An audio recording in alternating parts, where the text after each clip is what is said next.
Hey folks, Goofmaster79 coming at you with another video review. Today we're going to be taking a look at the Mobile Armor Elmeth from the 0079 series. This is the Layla Soon, or Lala, or Lale, or whatever you want to call her. I just call her, Layla or Lala. She was the new type, or the first woman new type pilot that they gave this Mobile Armor to, that had the Psychomu system, that had the funnels and all that good stuff. So I mean, if you watch the series, it's really close to the end of the series that this makes its appearance, but it's definitely cool, and you should check it out. This is from the Japanese release MSIA line. It did not have a release in America. It's like the Psycho Gundam, Big Ro, or Big Zom, and what else? Elmeth. But yeah, it's one of those Japanese mobile armors that wasn't released in the States, or worldwide, that for that sort of matter. Definitely a cool mobile suit. It does come with 7 funnels, big ugly yellow display stand kind of thing to put the Char's Gelgug up here. He can like hold on to this bar, and then it comes with some battle damage Gelgug parts. But I mean, that's not really important. You're not buying that for these, or buying this for those parts. So I'm just going to review the Elmeth here. So like I said, this is a really big mobile armor. It's not necessarily like tall, but just more so fat. It's a big fat mobile armor. I mean, look at that. You can see it's definitely quite larger than the Zaku. A Zaku 2 version 1, by the way. Just so you get the general idea of how big it is.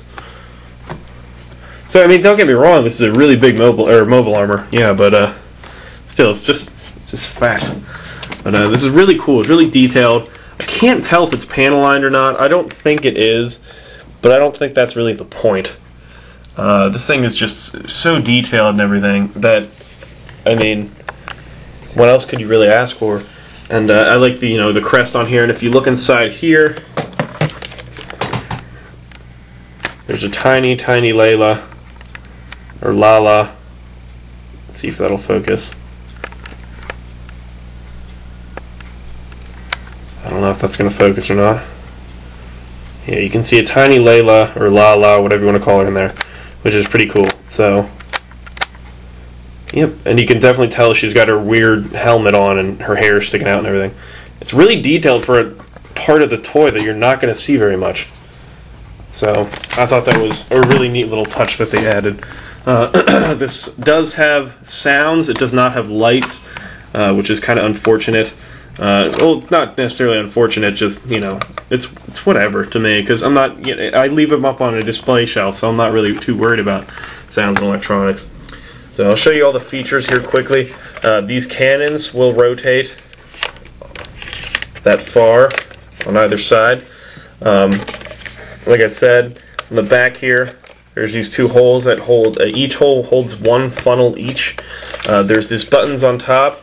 This front part, this middle part doesn't do anything. This is the missile launching button, and then this is the sound activation button. There's 3 sounds. Now, usually they go in order, but sometimes they repeat, so I'll start them off. This is the Layla singing. And then the next one is the new type kind of alert noise. And the last one, oh, never mind. See, like I said, sometimes they repeat.